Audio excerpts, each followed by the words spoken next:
Welcome, welcome. My name is Amy Charlton, Best Friends Digital Community Outreach Manager, and I am excited to bring to you our November's live Power Hour on Unleashing the Power of Planned Giving with Karen Gallardo and Trish Tolbert. We're very grateful to them to be here with us and for the opportunity for all of you who also took the time out of your day to be on this call and learn, and the opportunity to ask questions live and in the moment. Before I turn the time over to them, just a few housekeeping items. On the right-hand panel, down at the very bottom area, there is a questions section that you can maximize by clicking on the arrow there.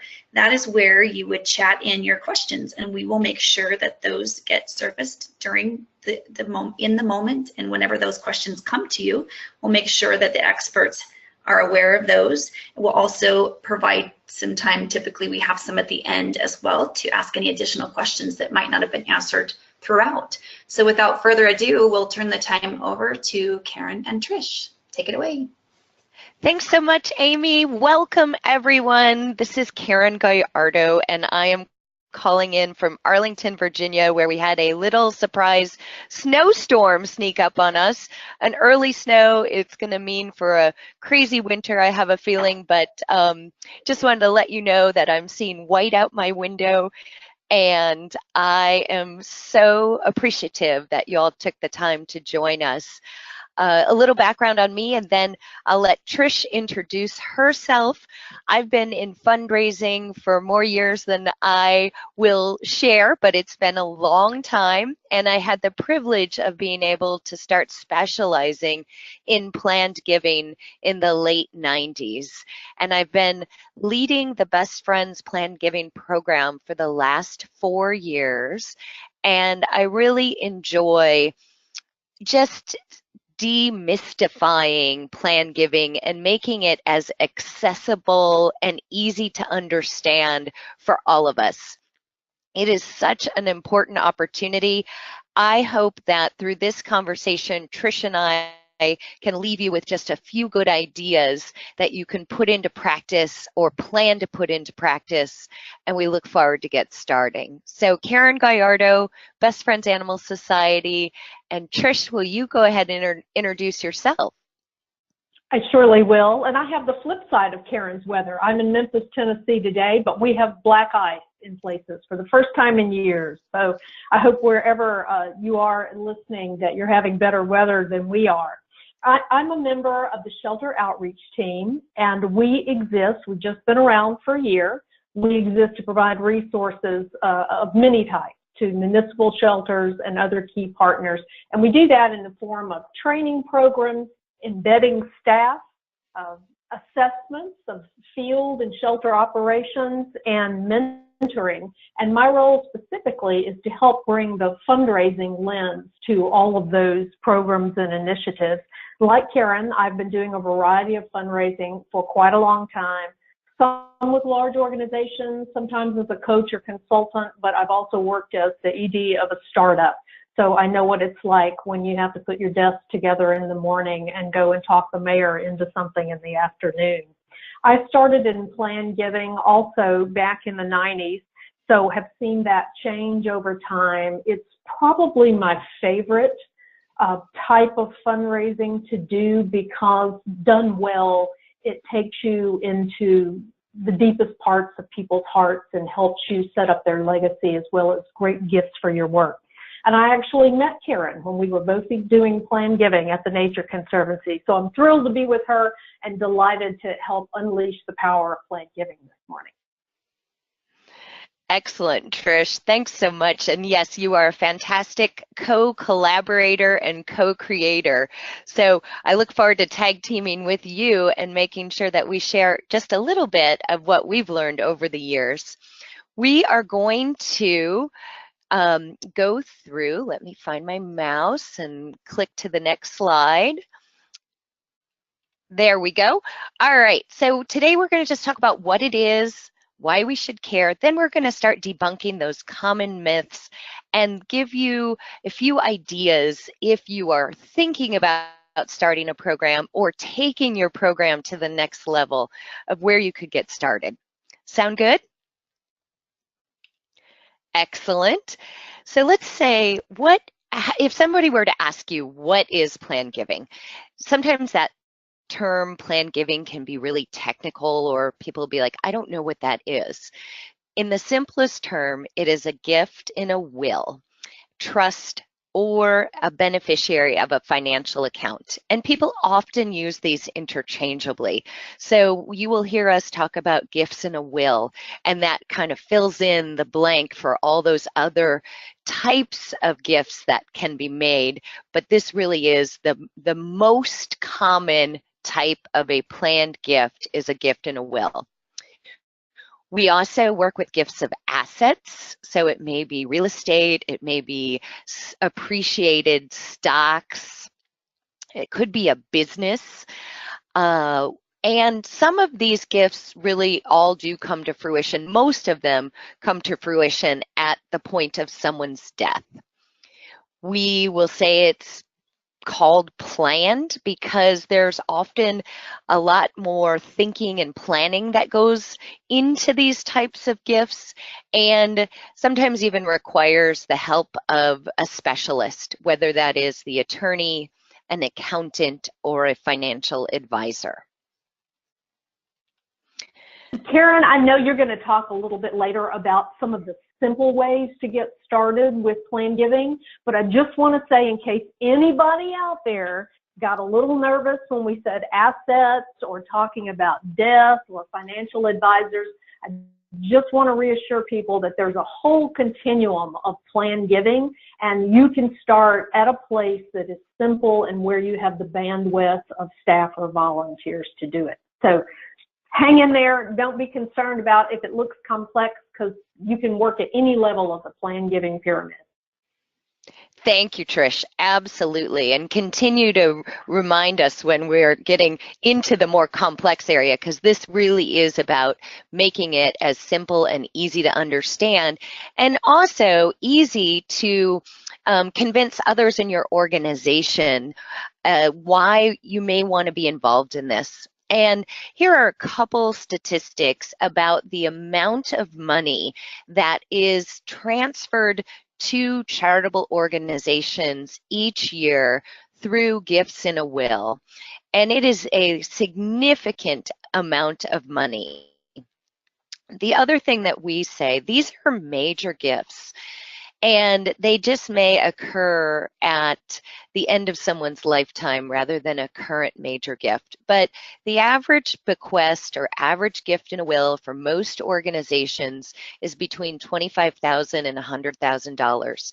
That's a significant and major gift, and anyone can make one. So here are just a couple stats if you needed to help convince somebody as to why we should care about these types of gifts, why we should be considering promoting these types of gifts. The bottom line is it's a lot of money is coming to charitable organizations across the country, and we should all be positioning ourselves to receive a little bit of that. And Trish, I will just pause at the end of each slide if there is something you want to add.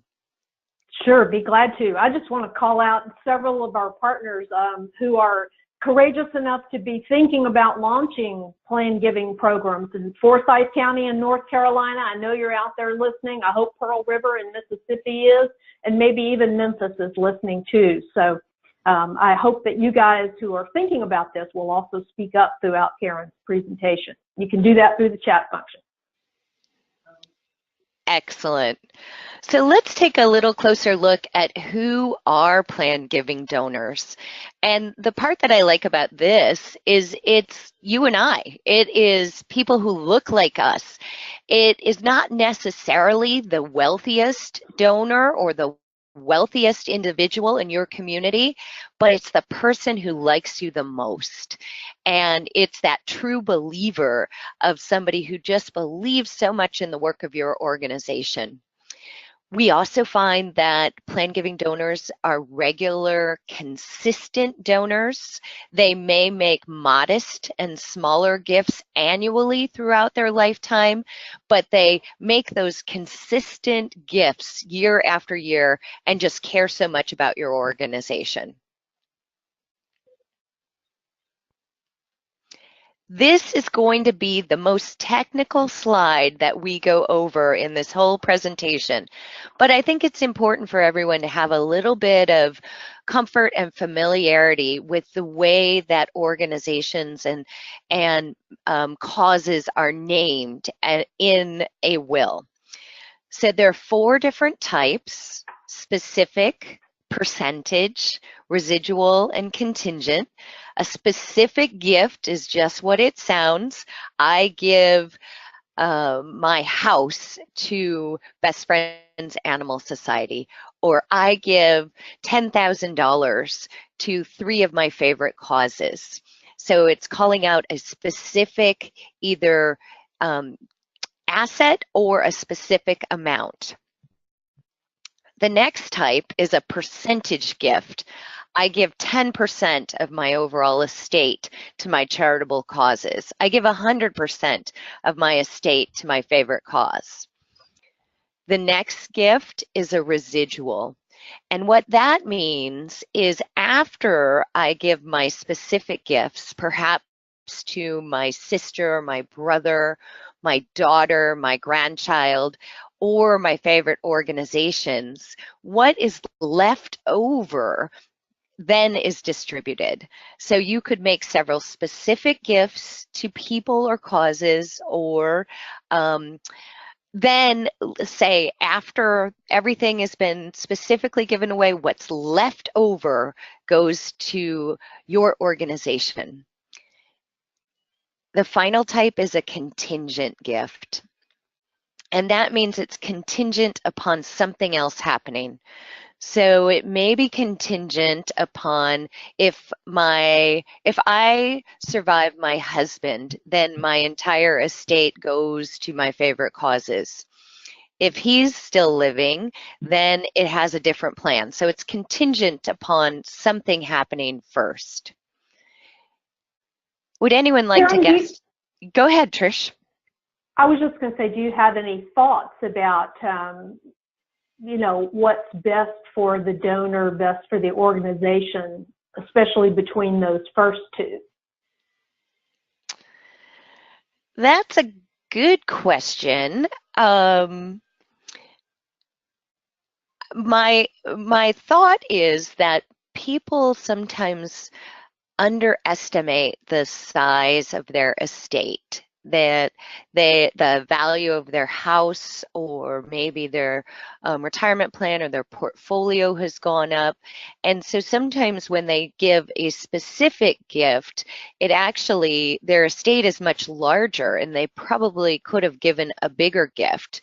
So I think sometimes for the organization, a residual gift or a percentage gift ends up being a more impactful gift and helps save the lives of many more animals. Thank you. You're welcome. All right, so again, that was the most technical slide of this whole presentation. So I hope that you were with us on that, and then let's move on to some more lighter things. This is the legal description for Best Friends Animal Society. And the reason that we put this in here is this is where it really starts. You need to know, how do you want your organization to be named in a will or a trust? Or even this last line, the tax identification number, is what is used in those beneficiary designation forms that might be on an IRA or a 401k or a bank account.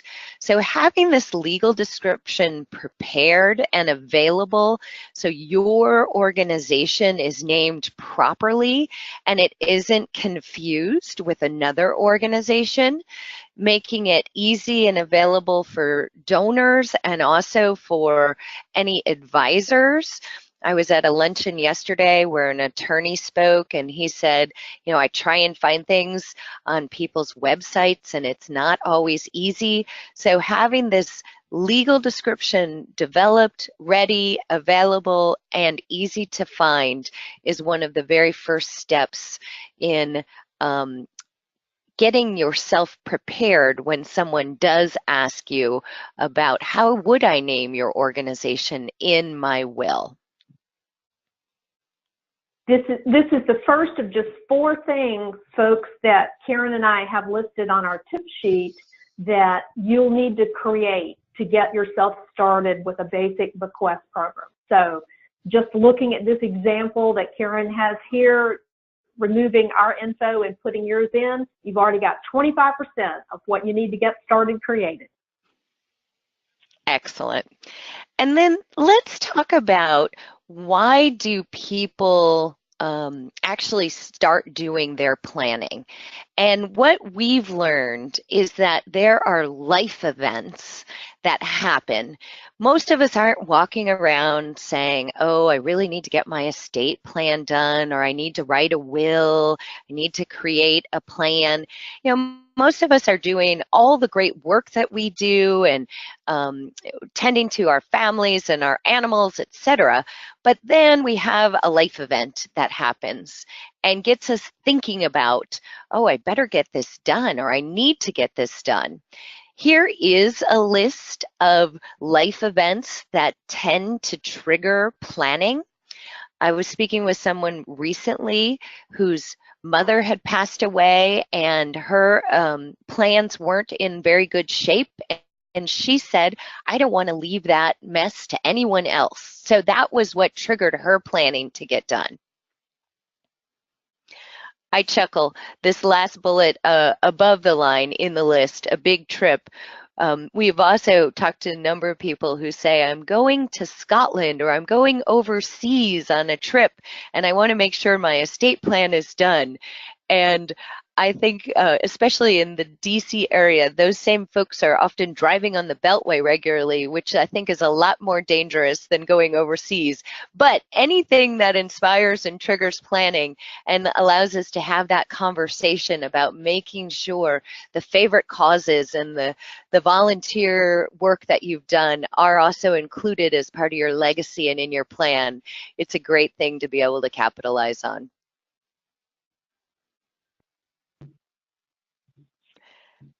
And in order to make sure that the message is somewhat front and center when one of those life events happens, the plan giving message and marketing is often dripped out there.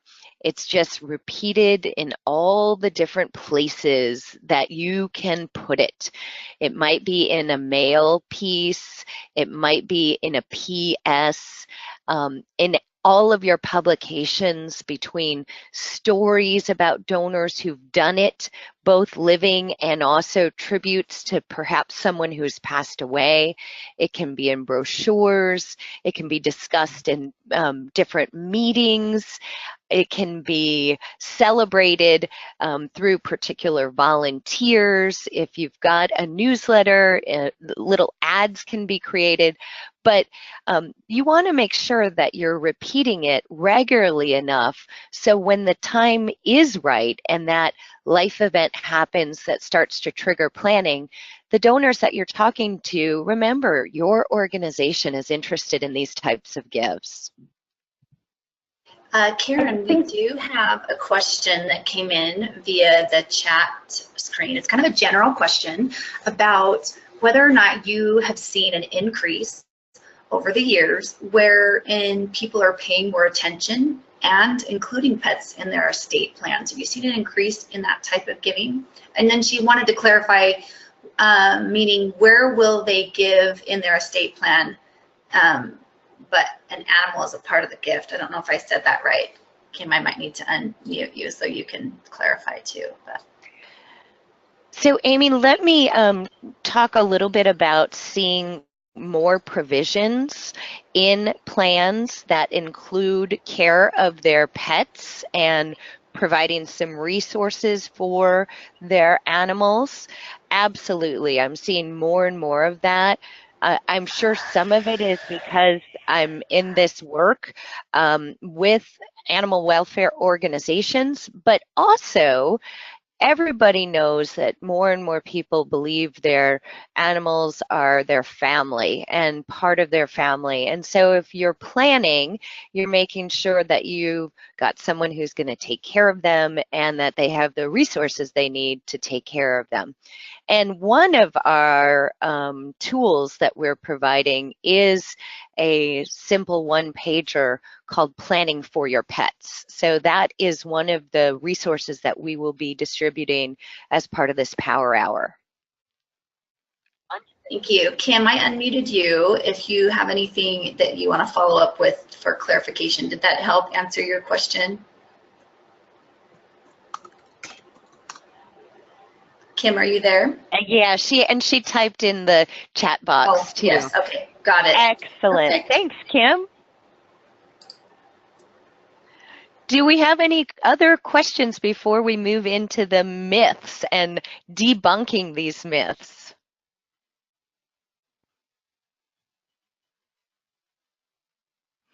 I'm not seeing anything else come up in the chat box, but please do go there and use those questions. So let's go into our myths and let's take care of these right away. Okay, we do hear this. It's too complicated. And back to what Trish had led into, it doesn't have to be. It can be as simple as naming your organization for 10% of my IRA, my 401k. That requires getting a beneficiary designation form from the financial administrator of that plan and writing down the name of your organization in the beneficiary section, including the tax ID number. That's pretty simple, sending it back in, signing it and sending it back in. Same with gifts in a will.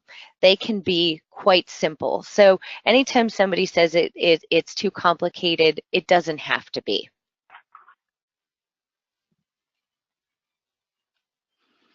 Myth number 2, we don't know any high net worth or rich donors. We have a lot of volunteers who give of their talents and maybe don't have a lot of money.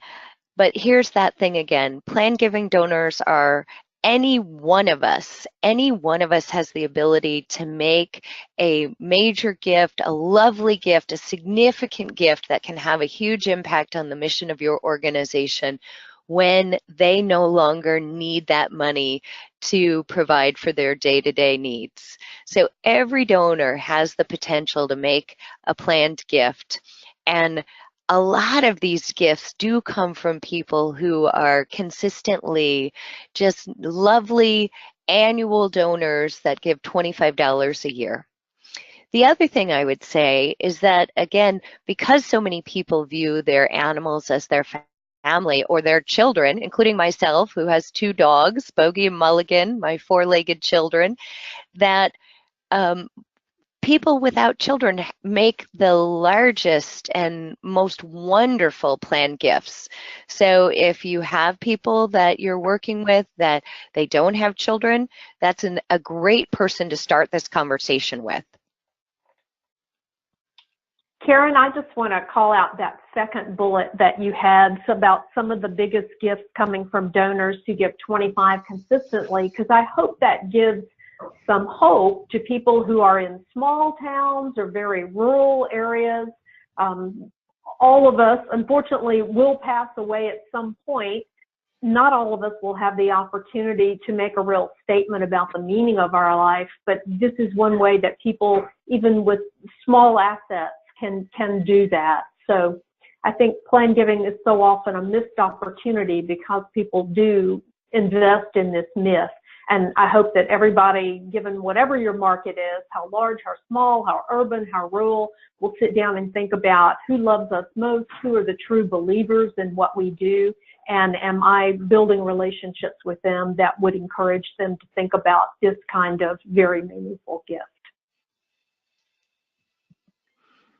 Thank you, Trish. I was talking to someone yesterday who worked for a library at a university, and the local public librarian ended up making a $200,000 gift to the university library, and no one had any idea that that person had that ability to do that. So it's absolutely correct.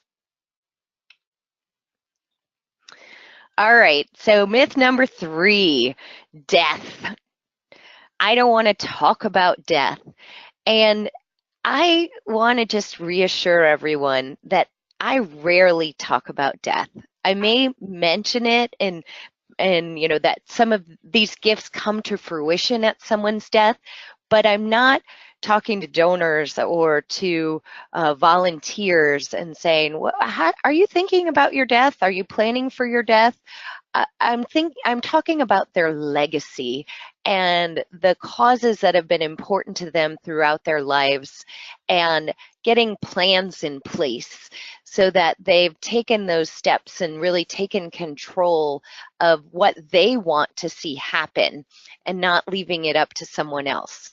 So let's debunk that myth that we are not talking about death, and we instead are talking about legacy. We're talking about favorite causes, things, the changes that they'd like to see in the world that they may be able to affect through their gifts in their will.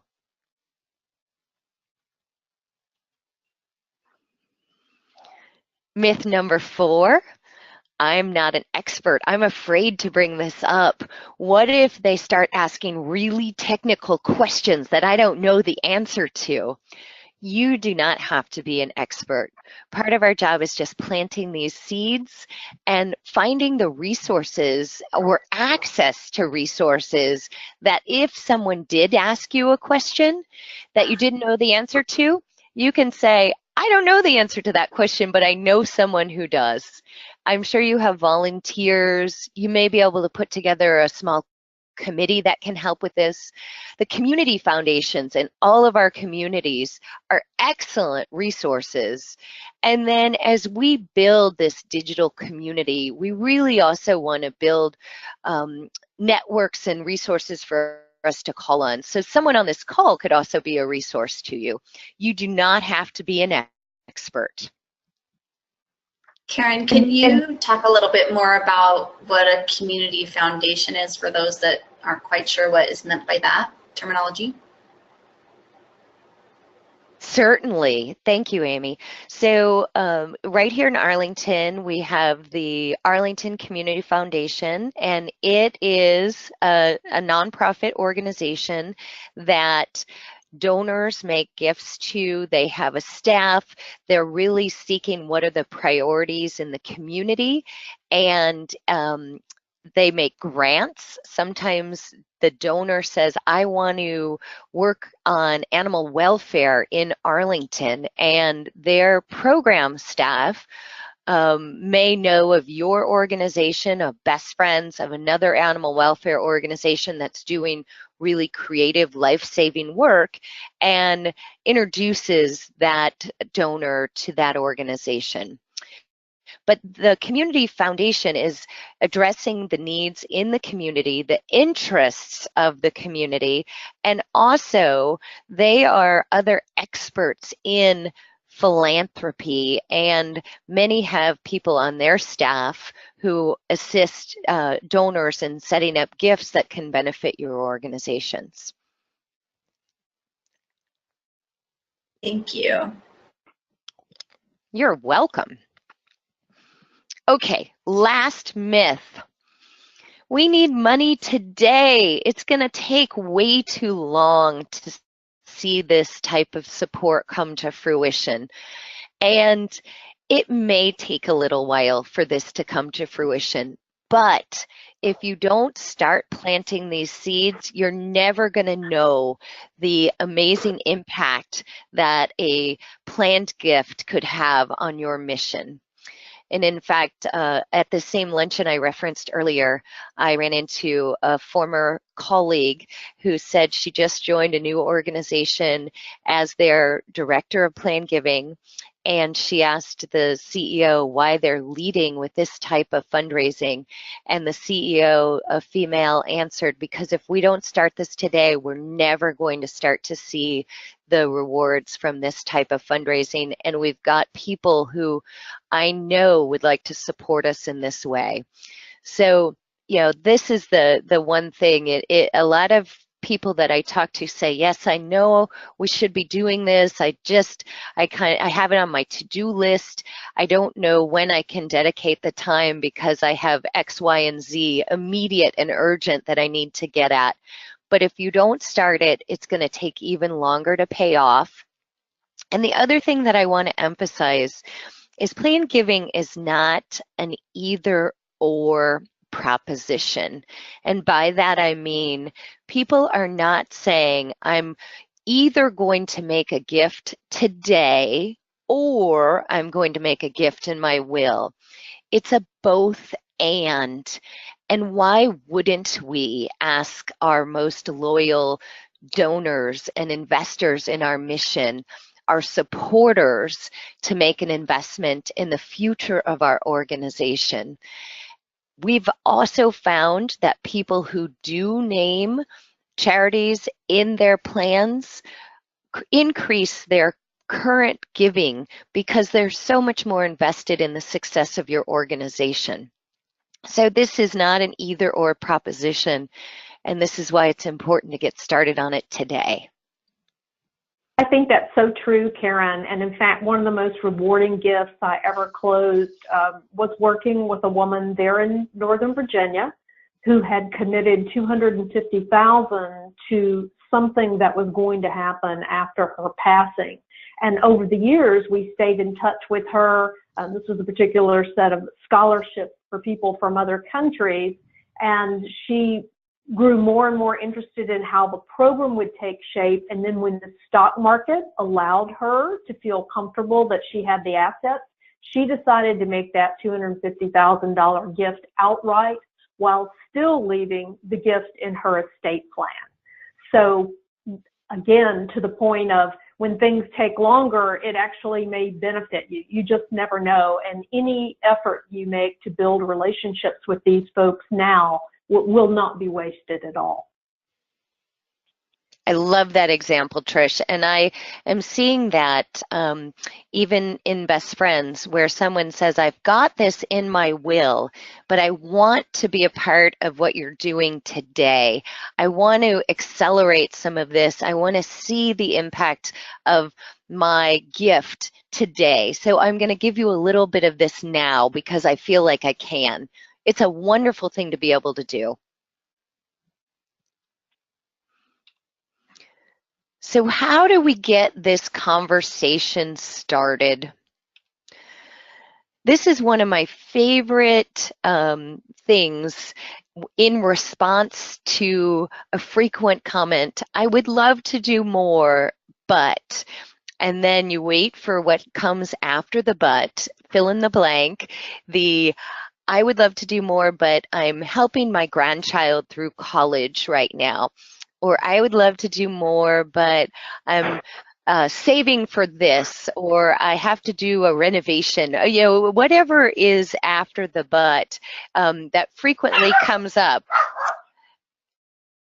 So the nice part about that is you can say, would you consider making a gift in your will?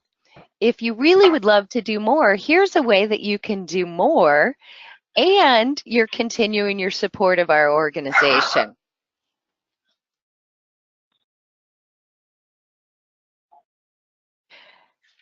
Some other conversation starters. Have you ever considered a gift to fill in the blank in your will? I like this next one because this normalizes it. Many donors leave a gift to us in their will. Would you consider this type of gift? It puts that donor in the group of other people.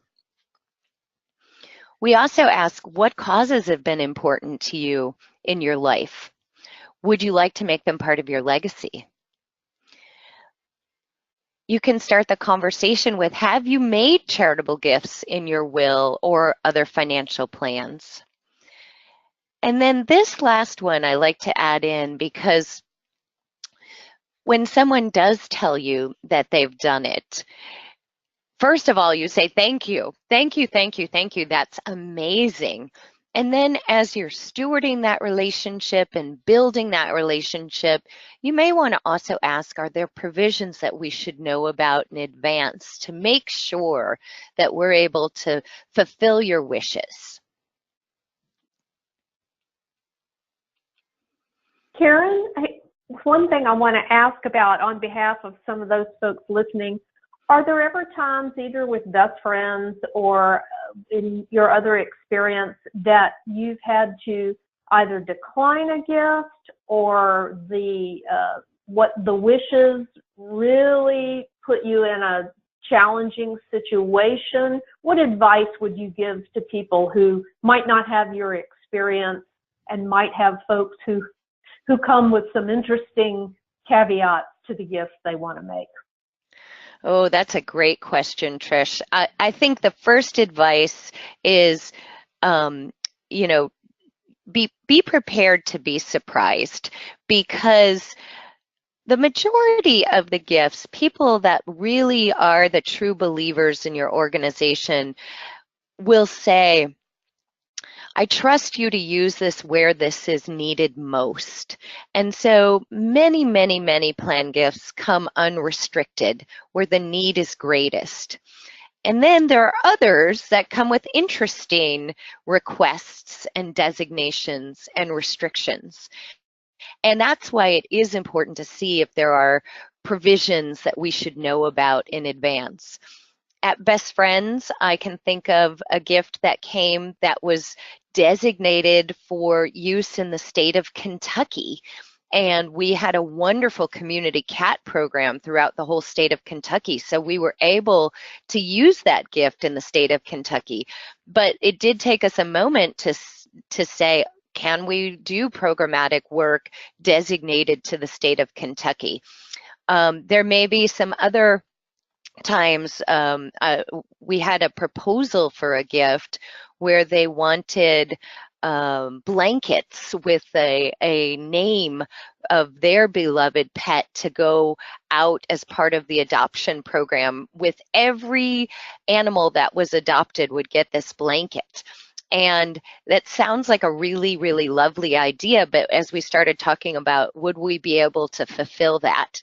Are we, do we have the ability to make sure we can meet that donor's wishes and fulfill on those promises?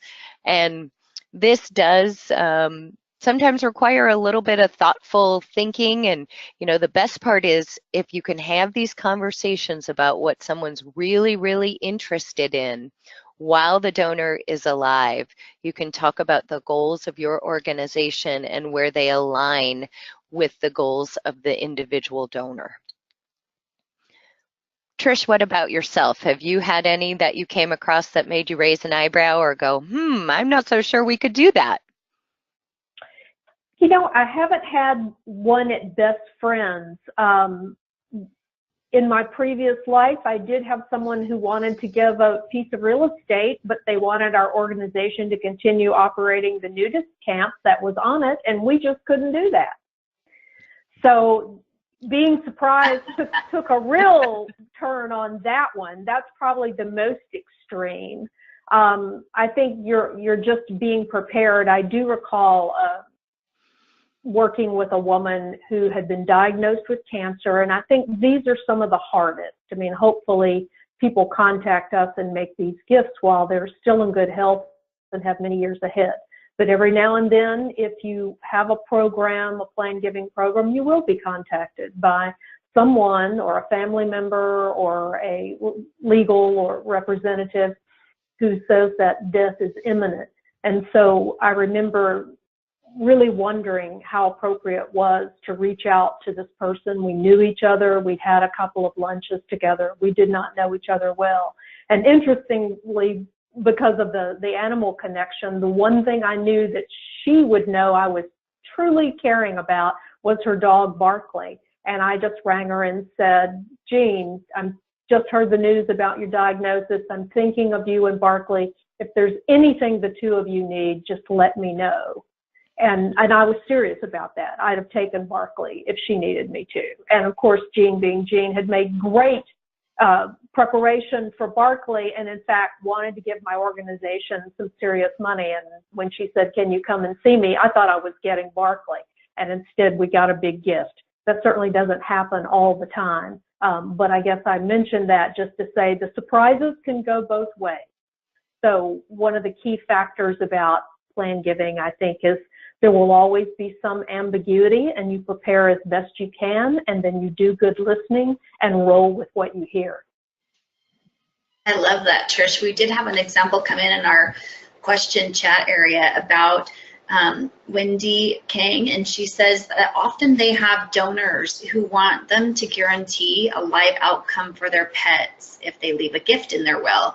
As an open admission shelter, she feels like she can't always make this promise without regard to the animal's health or behavior, and is curious how you would recommend addressing something like this. Karen, you want to talk about the lifetime care program and some of the challenges you all face with that? I think that's relevant to this question. I think so, Trish. And many organizations do have some type of lifetime care program. They are often structured where a donor will make a gift of a certain amount. Organizations choose what the appropriate amount is for their organization, and in exchange for that gift in their will and enrollment in the program, the organization will rehome, will care for that individual's animals should they predecease their animals. And then it really follows the guidelines of your organization. So Best Friends has a lifetime care program in which if someone is enrolled and has a provision in their plan, we will bring the animals to the sanctuary. We will evaluate them for medical, behavior, emotional, and our goal as an organization is to then have those animals adopted and found a new forever home as quickly as possible. If that's not possible, they can live out their lives at Best Friends. So the advice or let me, before I directly answer or give advice on this particular situation, I do want to go back to what Trish was saying about the challenges of this program. That can be challenges.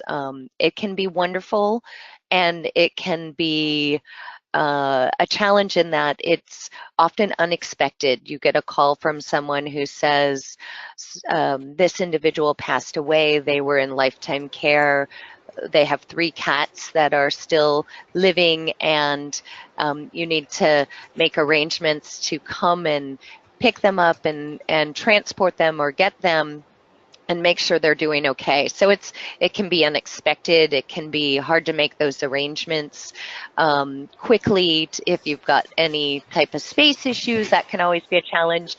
And also it's emotional for the family members or the friends. So they can be challenges.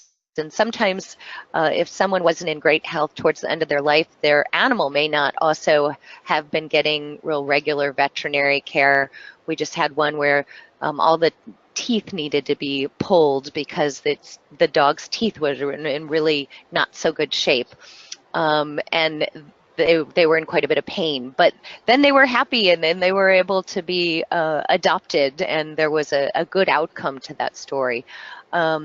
There are also times where you didn't know about it and you were named to receive those animals. And now what do? How do you, maybe there is a gift or maybe there isn't a gift. How do you handle and how do you navigate that? This is not an easy scenario, but we are in the life-saving work and we brainstorm about what can we do. We also network with other organizations, and if your organization is not able to offer that type of a program, you can share some other resources. There's a great resource called Second Chance for Pets, which lists all different types of organizations that will provide care at after someone's lifetime for animals, specific breeds as well as your cat, dog, horse, etc. But it does require an internal conversation. What will you be willing to do to be able to, handle that type of request? Trish, did I miss anything?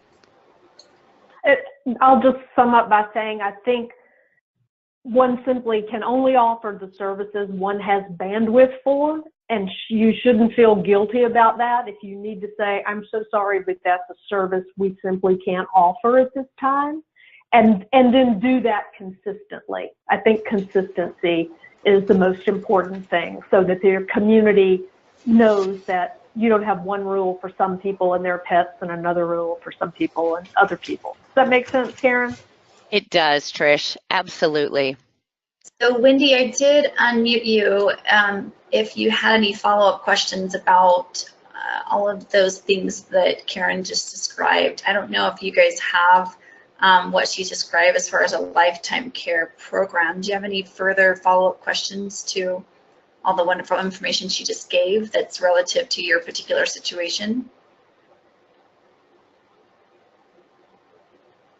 Okay, looks like we covered it. Excellent, thank you. So let's talk a little bit about keeping those relationships going and why stewardship in this case, maintaining the relationship, being grateful and thanking folks is so important. And that's really because donors can change their mind. So if someone has told you that they've named your organization in the will, again, thank you, thank you, thank you. That's fantastic. Write it down. Let other people in your organization know. We may be talking to people today whose gift does not come to fruition for a number of years, and we really hope that is the case. But we may have retired. We may be in another organization. We want to make sure that continuity in our organization about that gift is in place, because people do change their mind. And if they don't feel like they're still important, they may say, oh, maybe I will change to this organization whom I feel like still remembers and recognizes me. So being able to thank people wherever possible and remembering that they can change their mind is critical to ensuring that these gifts stay in place.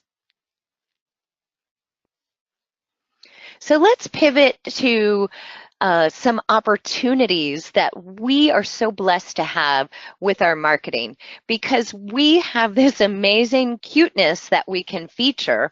And I think in the just nature and idea of making planning a little bit more accessible and a little bit more fun, it's great to play on the concepts of willpower. Where there's a will, there's a way. Make it include the animals in your organization and the animals that you are serving. Make it fun.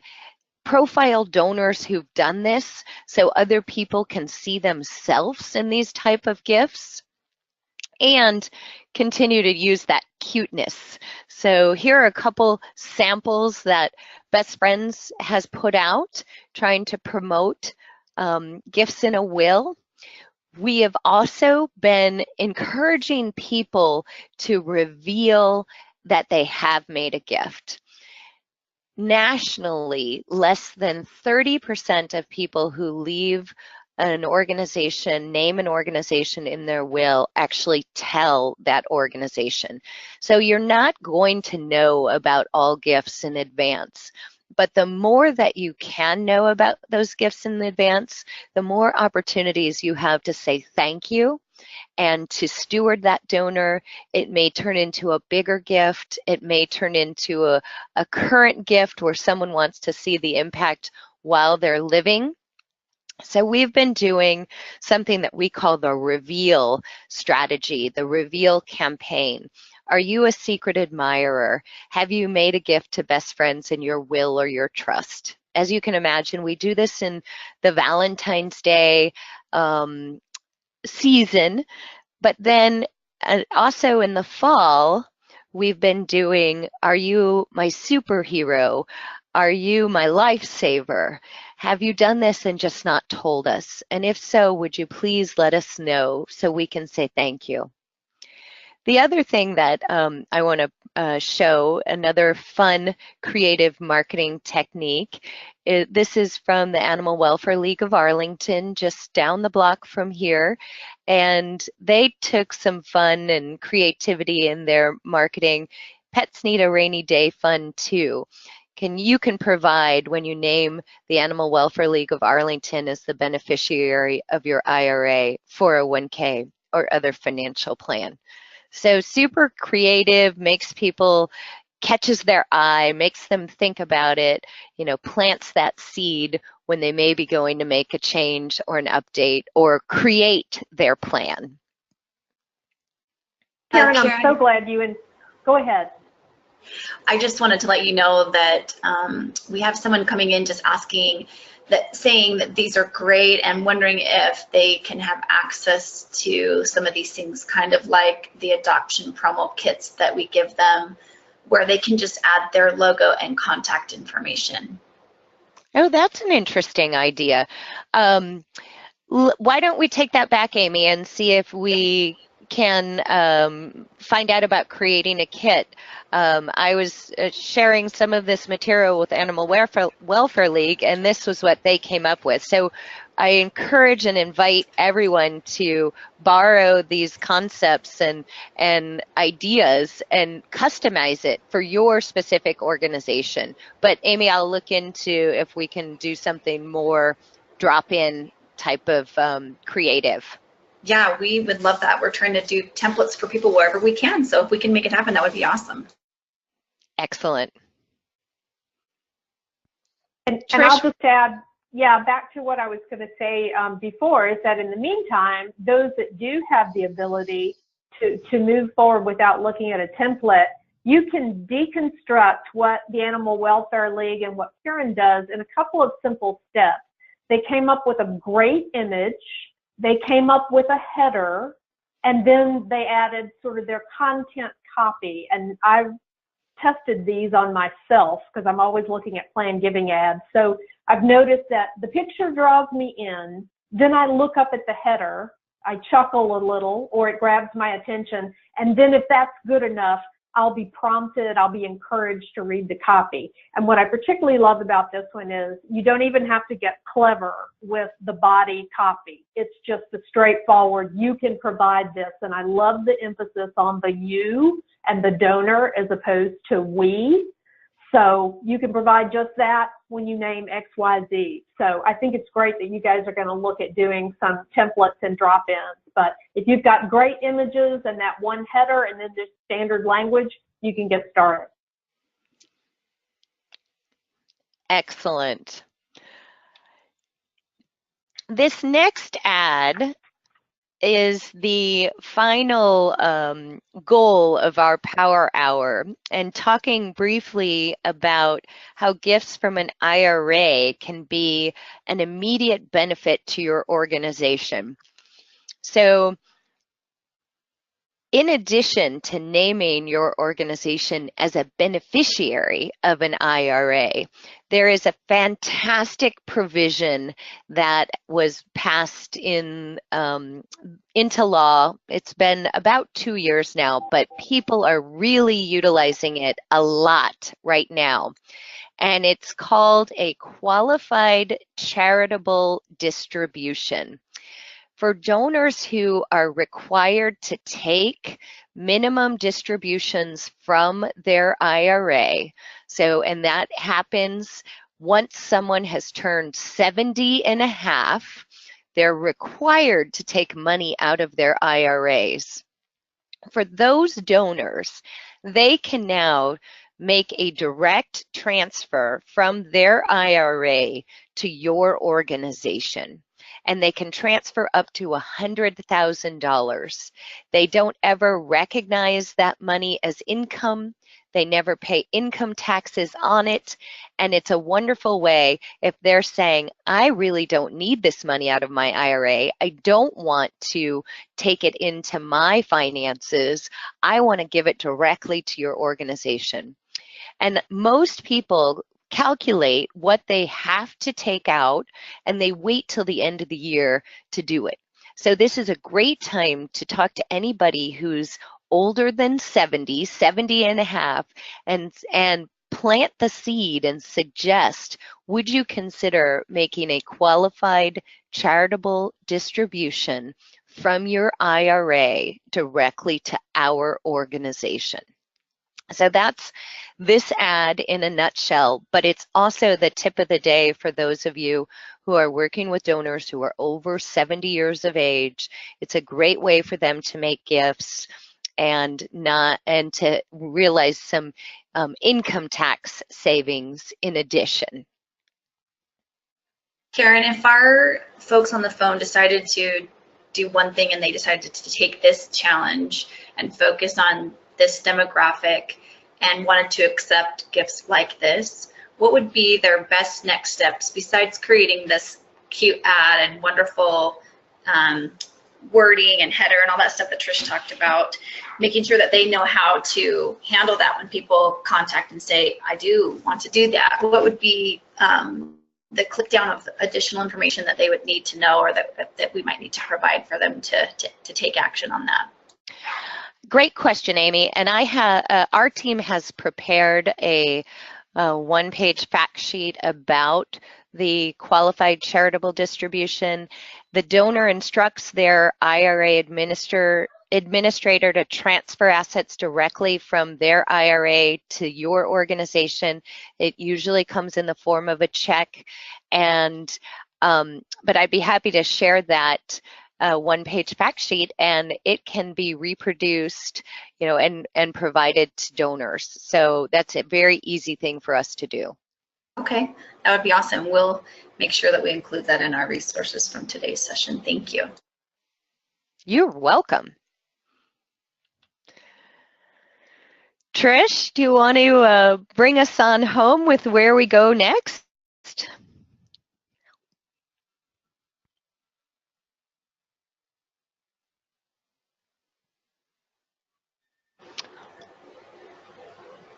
Uh-oh, did we lose Trish? Uh-oh, let's see. Yeah, I'm here. No, we There had a moment is. cut out. Can you hear me? Excellent. Yeah.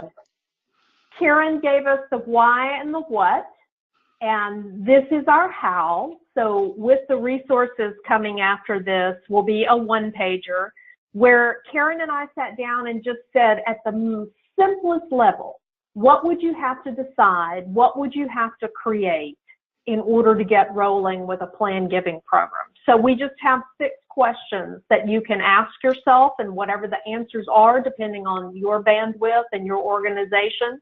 We have then 4 things that you can create, and the first one we already mentioned was that legal bequest language.